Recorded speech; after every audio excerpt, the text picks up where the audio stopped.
Hello everyone. तो ये paper है भाई पीजीटी फिजिक्स एचटेट का 2024-25 वाला पेपर डी सेट है ये। तो कंप्लीट सॉल्यूशन तो वैसे मैंने करवा दिया था यूट्यूब पे। तो आज करेंगे भी जस्ट एक रिवीजन कि किस क्वेश्चन के पीछे क्या कंसेप्ट है, क्या फॉर्मूला लगेगा, किस चैप्टर से आया वही क्वेश्चन। तो देखिए फास्ट लेके चलेंगे, किस तरह से शोल आप करोगे बताऊंगी सब कुछ मैं। तो देखिए first question, a parallel beam of light of wavelength 600 nanometre fall normally on the straight slit of width 0.2 mm। देखो एक पैरेलल बीम ऑफ लाइट आ रही है जिसकी वेवलेंथ ये है और स्लिट पे गिराई गई और स्लिट की जो विड्थ है वो 0.2 मिलीमीटर दे रखा है। तो निकालना क्या, देखो the linear width in centimetre, centimetre में निकालना है। तो ये याद रखनी भी, ठीक है। एज ऑब्जर्व, जो स्क्रीन पे ऑब्जर्व की गई, प्लेस्ड, स्क्रीन कितनी डिस्टेंस पे रख रखा है 2 मीटर अवेट, जो कि 2 मीटर दूरी पे है। तो लीनियर विड्थ निकालनी भी, दो चीज़ें यहाँ पे डिफ्रैक्शन वाले चैप्टर से भी, डिफ्रैक्शन इंटरफेरेंस था ना पढ़ा था।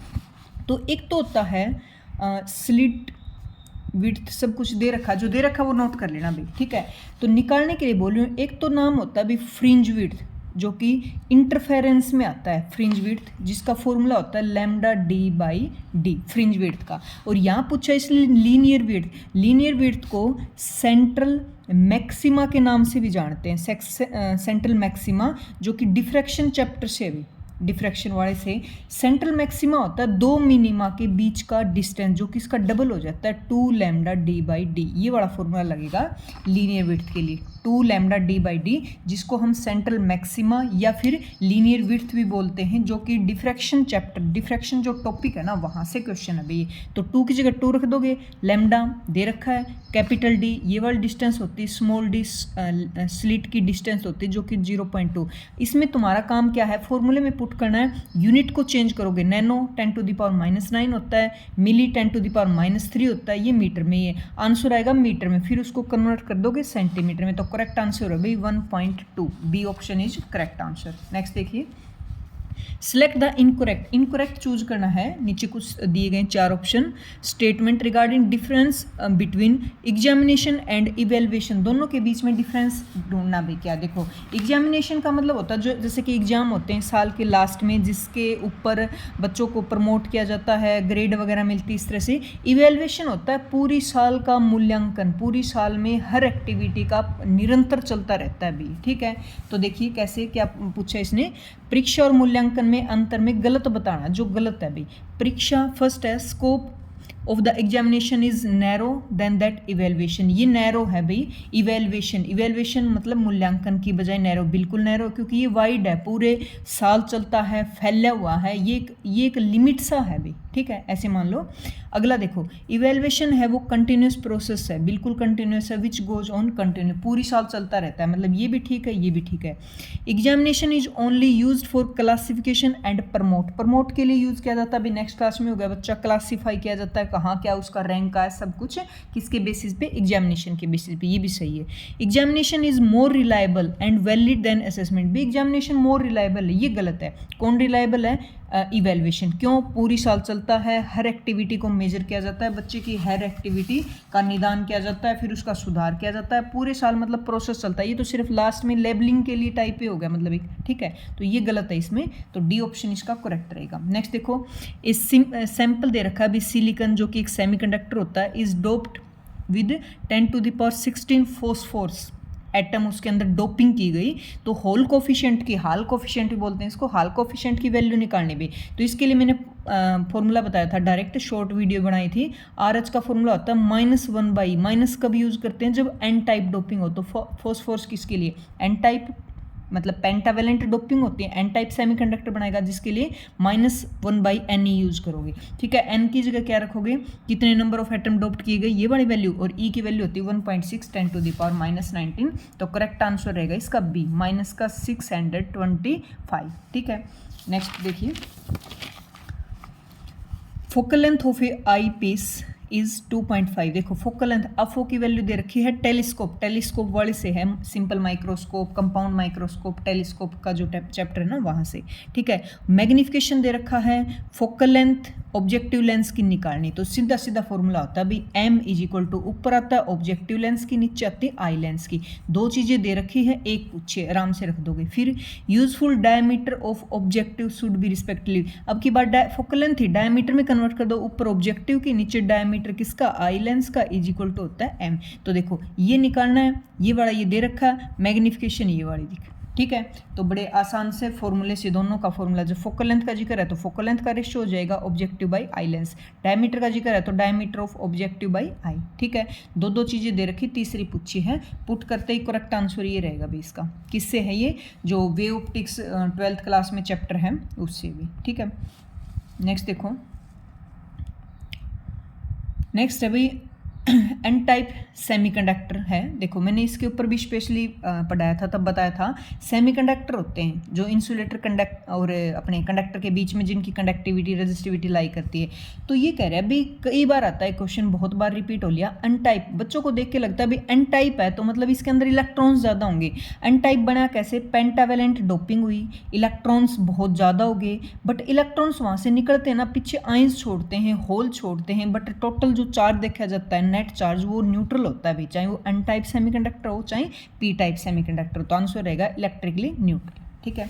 नेक्स्ट देखिए, magnetic moment of a bar magnet, M की वैल्यू दे रखा है, which is free to rotate in horizontal plane में फ्री रोटेट करे। ये हॉरिजॉन्टल मैग्नेटिक फील्ड लगा हुआ है वहाँ पे, magnitude of work done rotate, magnitude of work done निकालना है, rotating the magnet slowly from, direction कहाँ से कहाँ वो मैग्नेट रोटेट करे, 60 डिग्री से। पहले कहाँ था, पैरेलल टू फील्ड, मतलब फील्ड की डायरेक्शन में पहले पैरेलल था, फिर 60 पे लेके गया, तो उसने पूछा कितना उसने वर्क किया। तो ये उस पे है भाई पोटेंशियल एनर्जी मैग्नेटिक फील्ड के अंदर। देखो कैसे सिनेरियो है, मैग्नेटिक फील्ड बी की वैल्यू दे रखी है, तो डाइपोल मोमेंट एम की वैल्यू दे रखी है, ये इसकी पहले तो डायरेक्शन में था और फिर इससे 60 डिग्री पे रोटेट किया गया, तो कितना वर्क हुआ। तो सीधा सीधा पोटेंशियल एनर्जी का फॉर्मूला होता है अभी पी ई, पर पी ई यूज नहीं करेंगे क्योंकि ये पी मतलब मोमेंटम लीनियर का केस नहीं, मैग्नेटिक फील्ड वो इलेक्ट्रिक फील्ड में पी, दोनों में देखो फॉर्मूला सेम बता देती हूँ। वहाँ तो एम पी ई, फिर आगे होता है cos theta 2 minus cos theta 1, कब, जब इलेक्ट्रिक फील्ड का जिक्र हो, पोटेंशियल एनर्जी निकालनी हो। यहाँ पे मैग्नेटिक फील्ड का जिक्र है तो पी किस में कन्वर्ट हो जाता है, एम में, ई किस में कन्वर्ट हो जाता है, बी में, और फॉर्मूला बिल्कुल सेम है, बस इनके ये वाले चेंज होंगे, electric field change into magnetic field, P change into M. M क्या होता है, मैग्नेटिक मोमेंट, और ये वाला पी लीनियर मोमेंटम के केस में यूज करते हैं। तो बस ये फॉर्मूला यूज करना है भाई कि पहला इनिशियल एंगल कब था, जब डायरेक्शन बी के डायरेक्शन में था, तो यहाँ 0 डिग्री लेना है, फिर कहाँ लेके गए उसको 60, मतलब 0 डिग्री से 60 जबरदस्ती लेके गए, तो वहाँ पे वर्क हुआ, वर्क किस में स्टोर हो गया, पोटेंशियल एनर्जी में। तो सीधा सीधा डायरेक्ट फॉर्मूला भी पोटेंशियल एनर्जी का, एम की वैल्यू दे रखी है, बी की दे रखी है, थीटा की दे रखी है, थीटा कब कहाँ लेके गए 60 पे, और फर्स्ट कहाँ था, इन डायरेक्शन ऑफ मैग्नेटिक फील्ड मतलब 0। तो सीधा फॉर्मूला पुट करते ही बिल्कुल इसका एग्जैक्ट आंसर मैच होता है। अभी आंसर मैं बता देती हूँ, 0.2 जूल। मैच करके देख लेना चाहिए, बिल्कुल ये मैच होगा भाई, ठीक है।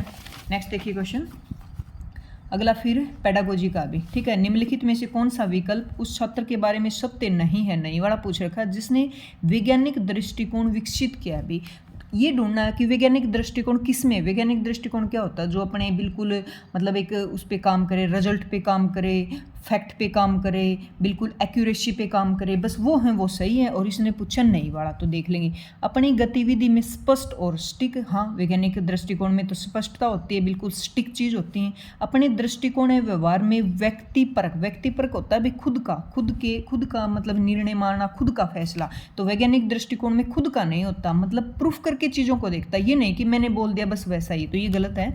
अपना निर्णय सदैव सत्यापित तथ्यों पर आधारित करना, न कि राय पे। बिल्कुल जो चीज़ एक्सपेरिमेंट करके देखा उसके हिसाब से चीज़ों को लेना, ना कि राय बना लेना किस चीज़ के प्रति, ये ऐसे होगा ना, करके देखेंगे, प्रूव करके देखेंगे। पर्याप्त आंकड़े उपलब्ध नहीं होने पर अपने निर्णय को निलंबित करना पसंद करते हैं। अब कुछ एक्सपेरिमेंट कर रहे हैं, उसके लिए सूटेबल सारी चीज़ें नहीं है, तो ये नहीं कि जो है उसी में काम चला लेते हैं ना, उनके लिए वेट करेंगे कि पहले सारे आंकड़े, पहले सारी चीज़ें लेके आओ, फिर उस चीज़ पे मतलब उसको काम को डिले कर देंगे, तब तक कोई बात नहीं, बट परफेक्टनेस पे ध्यान देते हैं। तो गलत कौन सा हुआ, व्यक्तिपरक। व्यक्तिपरक नहीं नहीं होता खुद की, मतलब खुद के ही उसमें सोचना, अपनी समझ से सोचना ना, ये अपने उस पर काम करते हैं भी, रिजल्ट पे बिल्कुल स्पष्टता पे, ठीक है, एक्यूरेसी पे, जो मतलब रिजल्ट निकाला एक्सपेरिमेंट करने के बाद रिजल्ट आया बिल्कुल परफेक्टनेस पे, ठीक है, ऐसे बोल सकते हैं। तो नहीं का पूछा तो सेकंड ऑप्शन इसमें करेक्ट होगा। अगला देखिए, let the human heart discharge 100 millilitre of blood at each beat against a pressure of this, इस प्रेशर के अगेंस्ट ये वॉल्यूम दे रखा है मिलीलीटर में, ठीक है, और ये प्रेशर दे रखा है 0.1 m of Hg। The power of the heart assume that the pulse frequency 60 beat per minute है। भाई देखो मिनट में दे रखा है, हम किस में यूज करते हैं, सेकंड में, तो फ्रीक्वेंसी देखो 60 बीट है पर मिनट, मतलब पर मिनट का मतलब 60 सेकंड, 60 बीट है 60 सेकंड में, तो एक सेकंड में कितनी बीट हुई, एक, ठीक है, एक तो ये यूज करेंगे। दूसरा हमें निकालना क्या है, वो देखो पावर निकालना है। पावर का फॉर्मूला होता है work per unit time, power का फॉर्मूला होता है work per unit time, but इसने क्या बोला, power of A heart assume that pulse frequency this पर बीट, पर सेकंड की बात कर रहा है ये, पर सेकंड की देखो, तो पावर का क्या रखेंगे इसमें फॉर्मूला,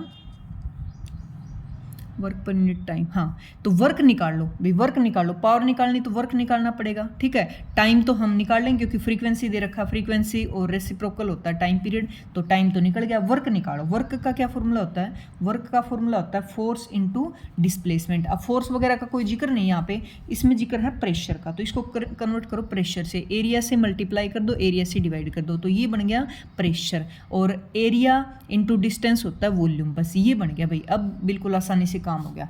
प्रेशर पी, प्रेशर यहाँ पे रखना, गेज प्रेशर रो जी एच, वॉल्यूम दे रखा है, वॉल्यूम दे रखा है, बिल्कुल आसान तरीके से निकालो। देखो डेंसिटी यूज करनी है, डेंसिटी ये रही फॉर्मूले में, ठीक है, डेंसिटी, ठीक है, जी की वैल्यू 10 यूज करनी होगी, एच मतलब लेंथ यूज करनी है, तो लेंथ देखो कितनी दे रखी है, against the pressure of, length कहाँ देख रखी है, rho g h 0.1, each beat against a pressure, अच्छा ये रही, देखो each beat against a pressure of 0.1 metre, ये लेंथ दे रखी है, ये तीनों चीज दे रखे हैं, इससे क्या निकलेगा, वर्क प्रेशर निकलेगा, इनटू में वॉल्यूम, वॉल्यूम ये दे रखा भाई, ठीक है, इसको चेंज कर लेना अपने पास्कल फॉर्म में, 10 टू द पावर किससे मल्टीप्लाई करके, 10 टू द पावर -6 से, ठीक है। तो देखो पहले निकालोगे प्रेशर, वॉल्यूम दे रखा है, वर्क आएगा, वर्क यहाँ पे पुट करोगे, यहाँ पे पावर आ जाएगा, बस। तो करेक्ट आंसर मैं बता देती हूँ, इसका 1.36 वाट आएगा। नेक्स्ट क्वेश्चन देखिए, a rod of length L placed along the X axis रख रखा है, तो सीधी सी बात है वो एक्स एक्सिस है ना, तो इसमें पूछ रखा है सेंटर ऑफ मास, तो वाई और जेड के अबाउट 0 मिलेंगे, अगर आंसर पहले ही मान ले वाई जेड में दे रखे उनको काट सकते हो भी, क्योंकि रोड है सिर्फ एक्स एक्सिस में, तो सेंटर ऑफ मास मिलेगा सिर्फ एक्स एक्सिस में। लीनियर डेंसिटी दे रखी है, लीनियर डेंसिटी मतलब mass per unit length rho of the rod vary with, किसके साथ वेरी करिए, एक्स के साथ, ये रो की वैल्यू दे दी भी।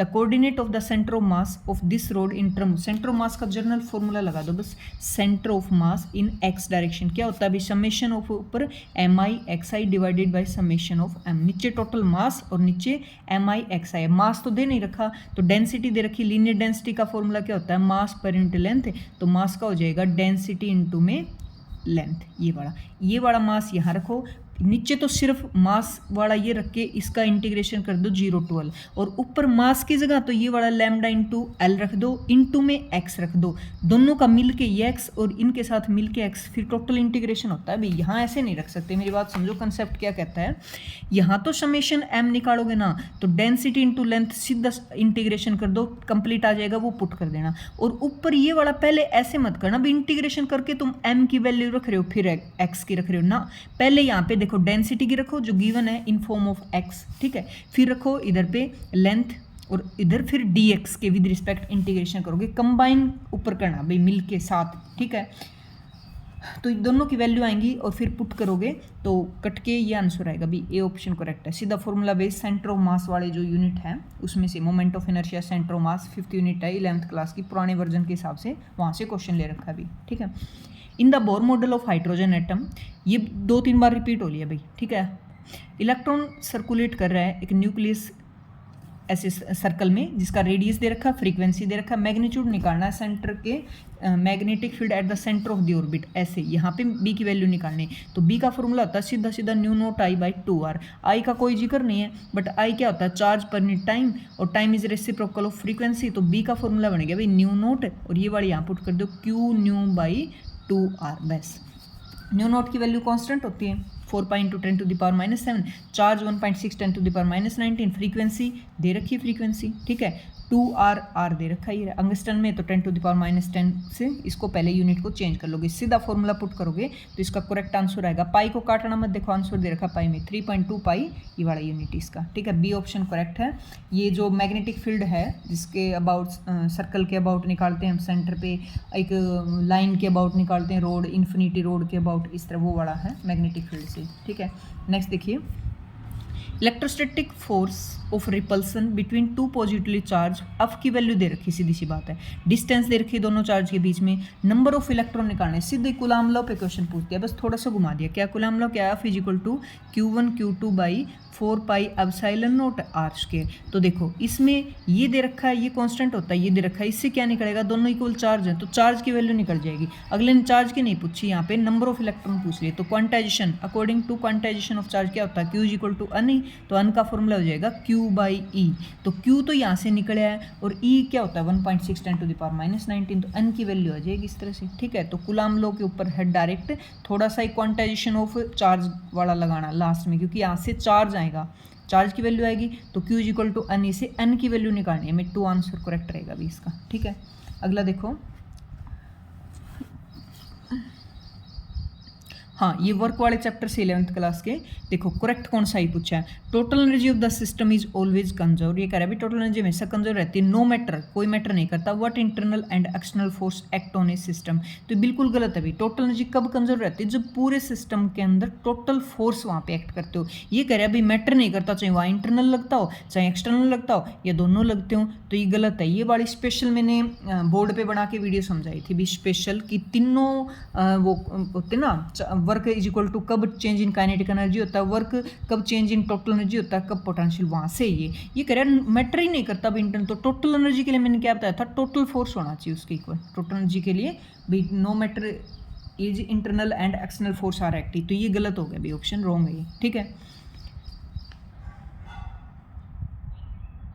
एक मिनट भी, total energy of a system conserve होगा no matter what internal and external force act on the body. देखो तीन चीज़ें बताई थी मैंने, क्या बताई थी एक बार इधर समझ लो दोबारा से।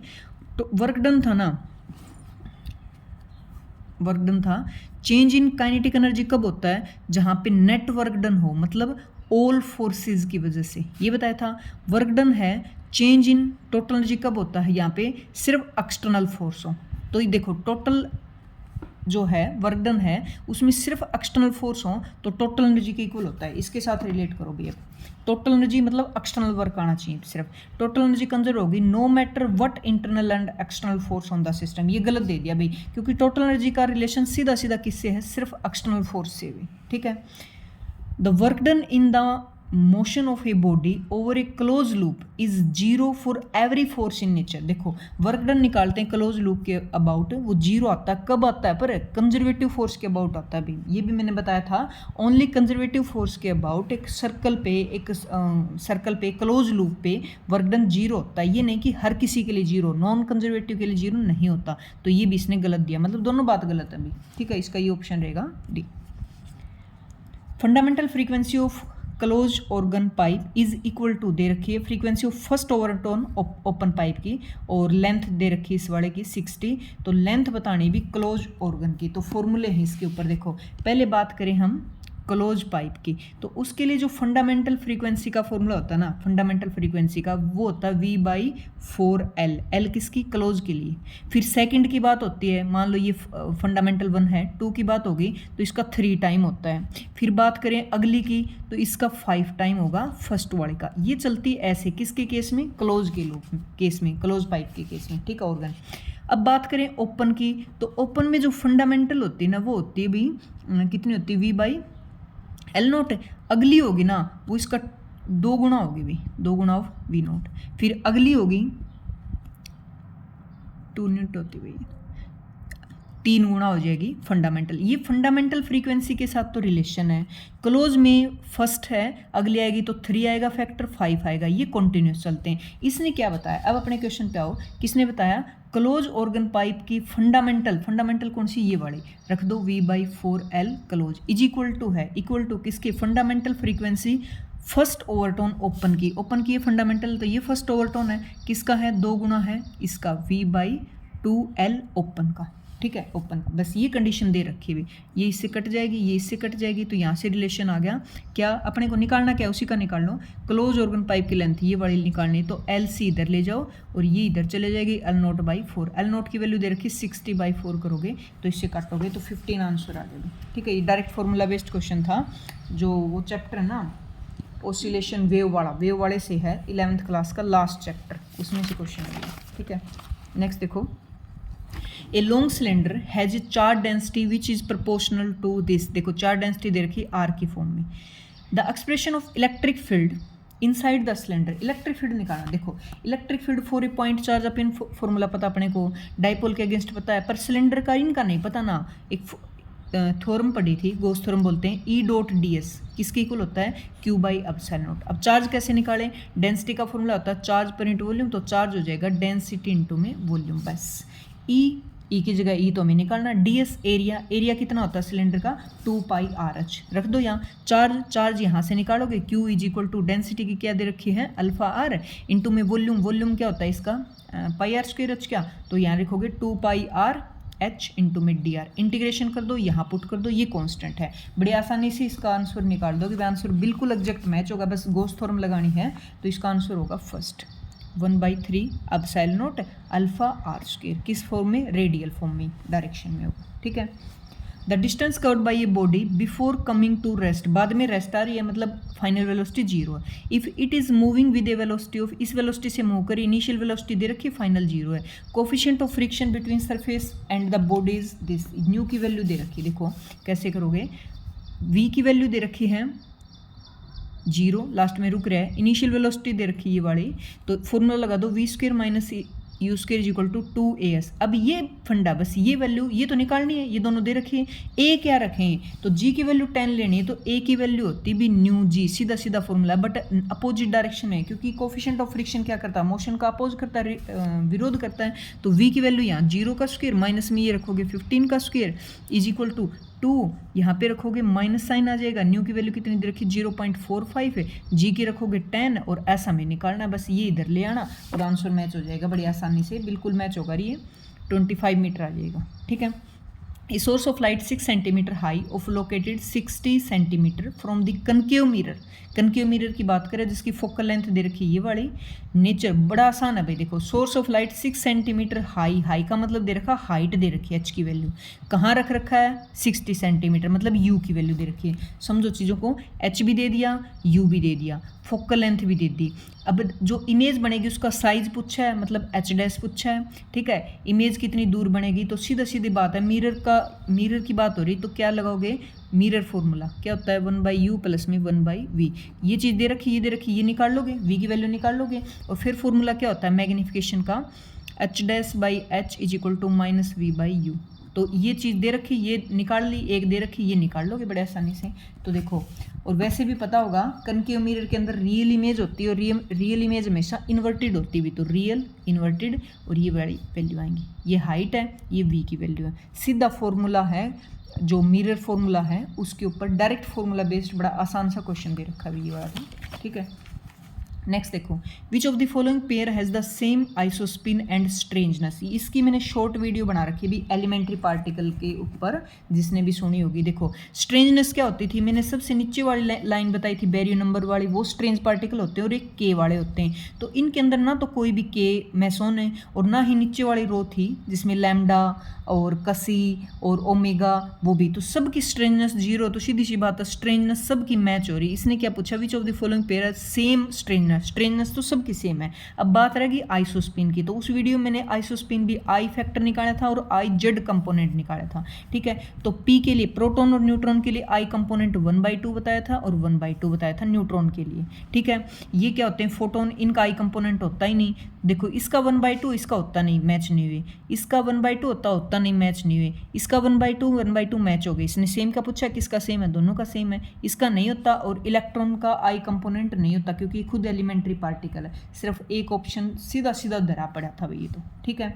नेक्स्ट देखिए, a particle is moving 3 time as fast electron. देखो जो चीज़ दे रखी ना उसको लिखते चलो। इसने बोला ए पार्टिकल इज मूविंग 3 टाइम, 3 गुना है फास्ट एन इलेक्ट्रॉन। हमें नहीं पता भाई कौन पार्टिकल है, उसकी वेलोसिटी दे रखी, पी पार्टिकल ले लो, उसकी 3 गुना है तो 3 गुना किस साइड रख दोगे, इलेक्ट्रॉन। ये चीज़ दे रखी है एक तो वेलोसिटी।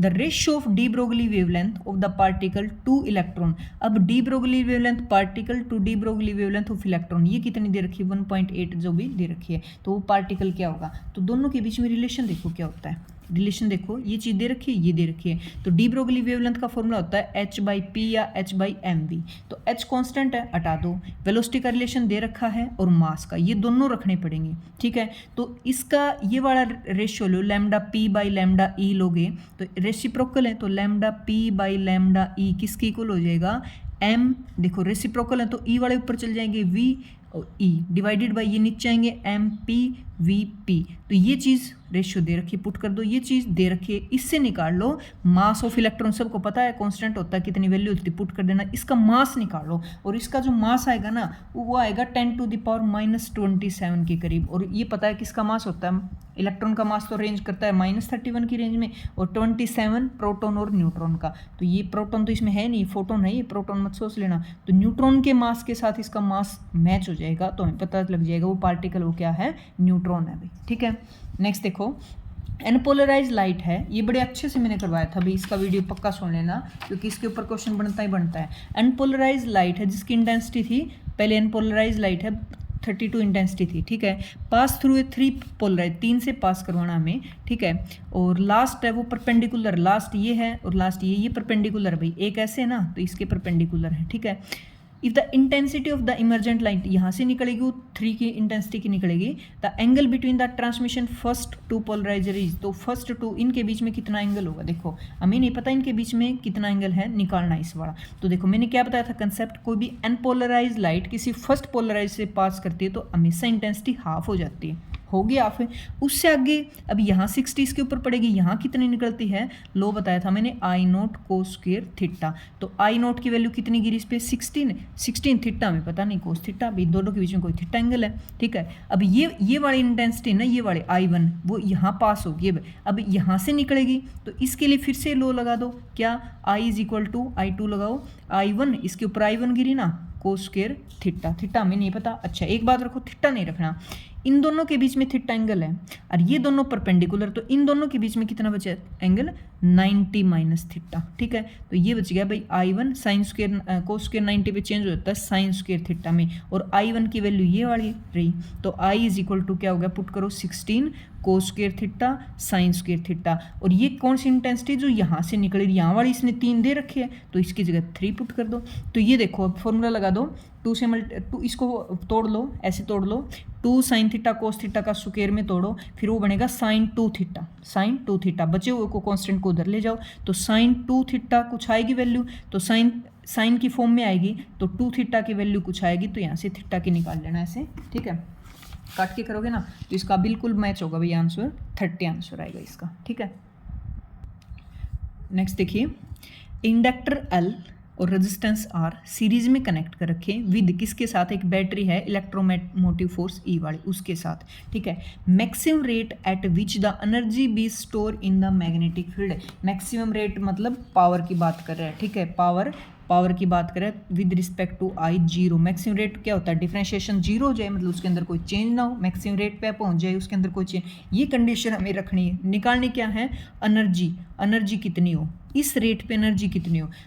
3 चीज़ें कनेक्ट हैं, इंडक्टर रेजिस्टेंस के साथ ये जो मेन EMF है वो कनेक्ट है मेन सप्लाई। तो देखो ऊपर वाले के अक्रॉस ये ई है, पुट कर दो, KVL लगा दो, तो रेजिस्टेंस के अक्रॉस वोल्टेज कितना होता है, V इक्वल टू IR, तो IR, और इंडक्टर के अक्रॉस कितना होता है, LdI/dt। ये बन गई अपने पास एक इक्वेशन। निकालनी हमें ये है, तो U की वैल्यू कितनी होती है इंडक्टर के अक्रॉस, 1/2 LI²। यहाँ से हमें पहुँचना डिफ्रेंशिएशन, इसका डिफ्रेंशिएशन करोगे तो ये 2 से 2 कट जाएगा, ये बनेगा LI/dt। तो ये वाली यहाँ से मैच करके वैल्यू पुट करोगे, और हमें मकसद है हमारा इसका विद रिस्पेक्ट टू टाइम के साथ डिफ्रेंशिएशन करके जो इक्वेशन बनेगी उसको पावर में लेके जाओ, क्योंकि इसका विद रिस्पेक्ट टू आई के साथ पावर में करोगे, ये मैंने सॉल्व करवा रखा है भाई क्वेश्चन, पावर तक पहुँच जाओ, पावर तक पहुँचो और उसका डिफ्रेंशिएशन करोगे ना पावर का विद रिस्पेक्ट टू आई 0, तो वहाँ से कुछ रिलेशन बनेगा, बता देती हूँ मैं क्या बनेगा, E-2I/R = 0 ऐसे करके, तो E की वैल्यू आ जाएगी यहाँ से, ठीक है।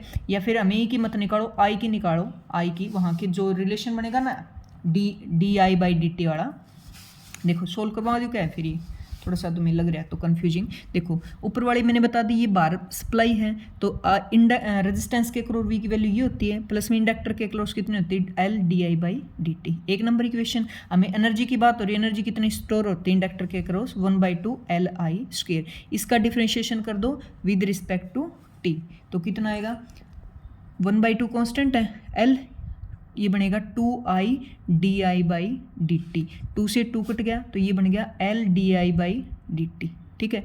बता रही थी ना, तो मुझे लग रहा था कंफ्यूज हो जाएंगे ऐसे बच्चे कुछ, तो मैं सोल्व करवा देती हूँ। अब देखो यहाँ कुछ मैच सा लग रहा है, तो इक्वेशन 1 से वो वाली वैल्यू निकाल लो, LdI/dt = ये इधर जाएगा तो E-IR। अब मैच हुआ नहीं हुआ, आई की जरूरत है तो इधर आई ले आओ, इधर आई ले आओ, ये I² बन गया। अब हो गया ना मैच। तो ये किसकी वैल्यू है, ये वाली वैल्यू तो इसकी है, तो इसके इक्वल रख लो du/dt। हमें इस तक पहुंचना है, बस ये वैल्यू निकालनी है हमें। हम क्या लेके आएंगे, अब पावर तक पहुंचेंगे, तो इसका विद रिस्पेक्ट टू क्या कर दो, पावर निकालने के लिए with respect to time differentiate करोगे और इक्वल टू 0 रखोगे, तो ये इक्वेशन जो मैंने बताई ना क्या बनेगी, ई, क्योंकि आई के विद रिस्पेक्ट करोगे आई कट जाएगा, ई और ये 2 आ गया जाएगा, 2I/dr = 0। तो यहाँ से वैल्यू निकाल लो आई की, चाहिए आई = हो गया E/2R। ये आई की वैल्यू, ये मैक्सिमम पावर रेट की वैल्यू आई की, और ये du/dt का ये था ना, इसमें पुट कर दो बस, और आंसर मैच होगा, ठीक है। तो इसका रहेगा C करेक्ट आंसर। नेक्स्ट देखो, विच ऑफ द फॉलोइंग, देखो magnetic electromagnetic property 12th class का चैप्टर है, तो डायरेक्ट प्रॉपर्टी बेस्ड क्वेश्चन आया हुआ है, बड़े अच्छे से मैंने थ्योरी करवा रखी है, वो सुन जरूर ले जिसने नहीं सुनी। These wave show interference and polarization, क्योंकि वेव हैं और ये सभी फिनोमिनाज कब सोल्व हुए थे, वेव नेचर से, तो बिल्कुल सही है। In these wave are oscillating electric and magnetic field are in same phase and perpendicular to each other, बिल्कुल होता है ये प्रॉपर्टी, ये डेफिनेशन है इलेक्ट्रोमैग्नेटिक वेव में, इलेक्ट्रिक फील्ड, मैग्नेटिक फील्ड, और खुद वेव का जो प्रोपेगेशन की डायरेक्शन होते हैं तीनों आपस में क्या होते हैं, म्यूचुअली परपेंडिकुलर, ठीक है। These wave can deflect by electric and magnetic field, क्योंकि इनके ऊपर कोई चार्ज नहीं होता, तो ना ये इलेक्ट्रिक फील्ड में डिफ्लेक्ट होते हैं ना ही मैग्नेटिक फील्ड में, तो ये गलत है। These wave are produce by accelerating charge, बिल्कुल सही है भाई, ऑसिलेटिंग चार्ज पार्टिकल और एक्सेलेटिंग चार्ज पार्टिकल की वजह से क्या होती हैं, डिफ्लेक्ट होती हैं, ठीक है। नेक्स्ट देखो, an ideal air core solenoid has a radius दे रखी, लेंथ दे रखी। सोलेनोइड क्या होता है, ऐसे बहुत सारी लंबी, जैसे स्प्रिंग होता है ना वैसे ही, तो उसका स्प्रिंग की रेडियस और लेंथ दे रखी भी, नंबर ऑफ टर्न्स उसमें 9 हो जा रहे हैं। The solenoid carry A current, उसके अंदर इतना करंट पास हो रहा है सोलेनोइड में। The energy store in solenoid, बिल्कुल सीधा फॉर्मूला बेस्ड क्वेश्चन है भाई, एनर्जी कितनी स्टोर होती है, अभी भी मैंने ऊपर भी यूज़ किया था, 1/2 LI²। L और I तो करंट ये दे रखा है, मेन मुद्दा रह गया L। तो सोलेनोइड में सेल्फ इंडक्टेंस का, म्यूचुअल इंडक्टेंस सेल्फ इंडक्टेंस होता है ना, तो सेल्फ इंडक्टेंस वाला केस लागू होता है, तो L की वैल्यू होती है वहाँ पे सेल्फ में μ0n² A/L। तो n नंबर ऑफ टर्न दे रखी, बिल्कुल दे रखी। एरिया निकाल लेना, रेडियस है तो πr² यूज़ करके, लेंथ दे रखी, पहले निकालो L की वैल्यू यहाँ यूज़ करो, इसका आंसर बिल्कुल एग्जैक्ट मैच होगा भाई, 2.1। कैलकुलेशन में छोड़ रही हूँ क्योंकि खुद प्रैक्टिस करोगे अब तो तभी सही रहेगा भी, ठीक है। अगला देखो, a wheel of radius 60 centimetre में दे रखी, ध्यान रखना, has a moment of inertia दे रखा है, कांस्टेंट फोर्स दे रखा है 60 newton applied to tangent to the rim, assuming मान लो कि वो रेस्ट से स्टार्टिंग हुई उसकी, तो वर्क डन निकालना 4 सेकंड के लिए, वर्क निकालना 4 सेकंड के लिए। तो देखो रेस्ट से स्टार्ट हुई तो वर्क डन का फॉर्मूला लगा दो, हाफ एम वी स्क्वायर होता है ना, मैंने बताया था लीनियर और एंगुलर के याद ना हो तो लीनियर में लिख के देख लिया करो, एंगुलर में कन्वर्ट कर दिया करो। तो वर्क काइनेटिक एनर्जी क्या होता है, हाफ एम वी स्क्वायर, तो हाफ एम किस में चेंज हो जाएगा, moment of inertia, V change हो जाएगा ओमेगा स्क्वायर, ये वर्क डन आएगा भाई। अब मोमेंट ऑफ इनर्शिया दे रखा है क्या, देखना मोमेंट ऑफ इनर्शिया दे रखा है, मेन मुद्दा मेन लफड़ा रहेगा किसका, एंगुलर वेलोसिटी का। तो एंगुलर वेलोसिटी कहाँ से निकाले, देखो फोर्स दे रखा है तो टॉर्क का फॉर्मूला क्या होता है, फोर्स इनटू डिस्प्लेसमेंट एक, और टो का दूसरा फॉर्मूला क्या होता है, दूसरा कौन सा यूज करें, एम में वाला यूज कर लें, तो एम मतलब मोमेंट ऑफ इनर्शिया, ए मतलब अल्फा, दोनों टॉर्क के फॉर्मूले दोनों को बराबर रख दो, ये दे रखा है बिल्कुल दे रखा है, ये दे रखा दे रखा है, ये दे रखा दे रखा, इससे आ जाएगा अल्फा। अल्फा आ गया तो जो मोशन की इक्वेशन होती है ना, कौन सी होती है मोशन की इक्वेशन, जो v is equal to U plus A T first होती है, इसको एंगुलर में कन्वर्ट करो तो omega is equal to omega naught plus में अल्फा टी, ये वाली भी यूज करो। ये पहले रेस्ट में था 0 है, ये वाली अभी अभी निकाली है, टाइम 4 सेकेंड पे क्वेश्चन में दे रखा है, तो ये निकालनी है बस, बड़ा आसान से इसकी वैल्यू आ जाएगी भी, बस फॉर्मूले पुट करते जाओगे तो इसका करेक्ट आंसर ये वाला है। बस लिमिट ये यूनिट वगैरह देख लेना भाई, थोड़ा ध्यान दे लेना, सेंटीमीटर तो मीटर में कन्वर्ट करोगे इसको, तो ये 4th ऑप्शन इसका करेक्ट रहेगा। नेक्स्ट देखो, a magnetic force does not change the kinetic energy of the charge particle, ये भी वीडियो मैंने बोर्ड पे बड़े अच्छे समझाया था भाई। देखो मैग्नेटिक फोर्स होता है वो डायरेक्शन चेंज करता है, स्पीड चेंज नहीं करता, काइनेटिक चेंज नहीं करता काइनेटिक एनर्जी। तो magnetic force does not change the kinetic energy of charge particle, बिल्कुल ओके बोला है इसमें। तो work done by the magnetic field on the moving charge particle is always 0, ये भी करेक्ट है क्योंकि 90 डिग्री होता है एंगल भाई, मैग्नेटिक फोर्स लग रहा है चार्ज पार्टिकल के मोशन के 90 और 90 एंगल हो तो वर्क डन 0 होता है, दोनों करेक्ट है भाई, तो ऑप्शन इसका करेक्ट हो गया। ठीक है, नेक्स्ट देखो सिंपल पेंडुलम, ये फर्स्ट यूनिट है 11th की, वहाँ से एरर वाले से उठा लिया। सिंपल पेंडुलम के लिए लेंथ और उसमें simple pendulum length and time period में एरर दे दिया भाई, और किस में पूछ लिया, जी में पूछा। तो टाइम पीरियड का क्या फॉर्मूला होता है बताओ, टाइम पीरियड का फॉर्मूला होता है 2π√L/G, हमें जी तक पहुंचना है तो जी तक पहुंचो, दोनों साइड स्क्वायर कर दो, ये हो जाएगा 4π²L/G, तो जी की वैल्यू कितनी आ जाएगी 4π²L/T²। तो हमें तो निकालना है इसके अंदर एरर, तो ये कांस्टेंट हटा दो तो ये बन जाएगा डेल L/L गुणा में 100 प्लस में 2 डेल T/T गुणा में 100, डिवाइड वाला फॉर्मूला लग गया। तो इसके अंदर एरर दे रखा है 2 प्लस में 2 इंटू इसके अंदर 3, तो 3 2 6 8 आ गया। ठीक है, तो इसका करेक्ट आंसर 8% हो गया। ठीक है, आसान से क्वेश्चन था बिल्कुल। नेक्स्ट देखो, open parachute of the parachutist experience due to air friction in negative acceleration beside the acceleration by the gravity, भाई ऊपर की तरफ ये एक्सेलेरेशन लग रहा है, वो नीचे आ रहा है, तो इस तरह अपोजिट काम करे उसका, उसके साथ उसको छोड़ के negative acceleration beside the acceleration by the gravity, gravity के अलावा ये भी एक्सेलेरेशन वहाँ पे इसने बोला काम करे। ठीक है, बी की वैल्यू बी कांस्टेंट जिसकी वैल्यू ये, तो हिज फाइनल वेलोसिटी देखो नीचे एक्सेलेरेशन जी लग रहा है और ऊपर एक्सेलेरेशन ये वाला लग रहा है bv² इज इक्वल टू 0 कर दो। ठीक है, तो यहाँ से वेलोसिटी क्या आ जाएगी, उधर जाके पॉजिटिव हो जाएगा, तो v² आ जाएगा g/b और v आ जाएगा √g/b, v की वैल्यू आ गई √g/b, g की वैल्यू कितनी यूज करनी बोला नहीं तो 9.8 यूज कर लेना, और b की वैल्यू दे रखी है, बस सीधा सीधा आंसर आ जाएगा। ठीक है, नेक्स्ट देखो, a uniform thin bar of mass 6 kg, length दे रखा है, बेंड कर दी भी इसको इक्विलैटरल हेक्सागोन जिसमें 6 साइड हैं, मोमेंट ऑफ इनर्शिया निकालना about the axis passing through the centre of mass and perpendicular to the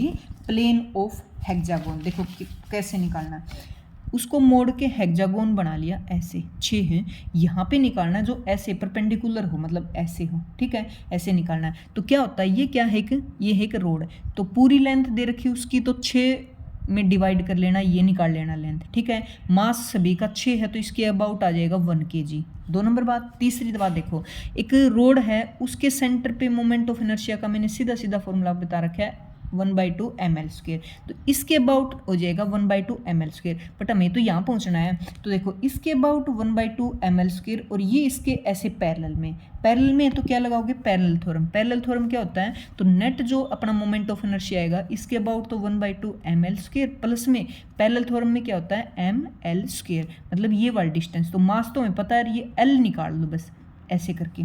ये एक ट्रायंगल बन गई, ट्रायंगल कौन सी, इक्विलैटरल, उससे ये वाली लेंथ निकालो, यहाँ पुट करो, दोनों को जोड़ो और इसका आंसर आ जाएगा 0.8। ठीक है, मोमेंट ऑफ इनर्शिया से भी आ गया, सेंटर ऑफ मास से भी आ गया भाई क्वेश्चन ये। ठीक है, नेक्स्ट देखो, ए बॉल ऑफ मास 100 ग्राम, देखो ग्राम दे रखा है, यूनिट पे सबसे पहले फोकस आना चाहिए, केजी में होना चाहिए था, fall from the height 5 metre, rebounds to height this, and फिर क्या किया, if the time duration which they are in contact 0.1 second था, average force between the ball and ground, average force निकालना भी, देखो फोर्स मतलब according to Newton second law क्या होता है, rate of change of linear momentum, तो rate of change of मतलब मोमेंटम का फॉर्मूला क्या होता है, mv, तो mv2 minus v1 divided by time, time दे रखा है v2 क्या होता है, जब कोई चीज़ धरती पे टकराती है तो कितनी वेलोसिटी से टकराती है, 2 क्या होता है 2gh ना, 2gh, तो इससे टकराएगी gh1 रखो, ऊपर कितनी वेलोसिटी से जाएगी gh2 रखो, इससे v2 v1 निकालो, हाइट दोनों की दे रखी है,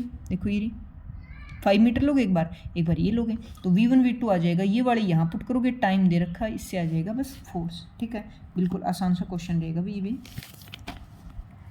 अगला देखो, विच of the following physical quantity does not have unit, किसका यूनिट नहीं है, तो देखो स्पेसिफिक ग्रेविटी का नहीं होता, स्पेसिफिक ग्रेविटी मतलब स्पेसिफिक ग्रेविटी लगा लो, डेंसिटी ऑफ ऑब्जेक्ट नीचे होता है, density of water at 4 degree Celsius, दोनों ऊपर नीचे रेशियो में डेंसिटी होती है, कट के कोई भी यूनिट नहीं होता। रेबर्ग कांस्टेंट इसका होता है भी पर मीटर, यूनिट होती है मीटर -1। प्रेशर ग्रेडियंट होता है प्रेशर पर यूनिट लेंथ, तो होता है इसका भी।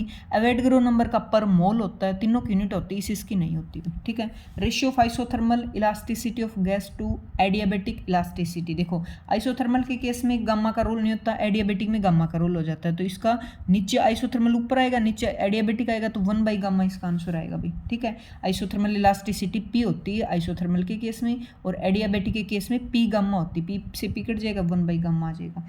30 क्वेश्चन हो गए भी, 30 करेंगे नेक्स्ट वीडियो में।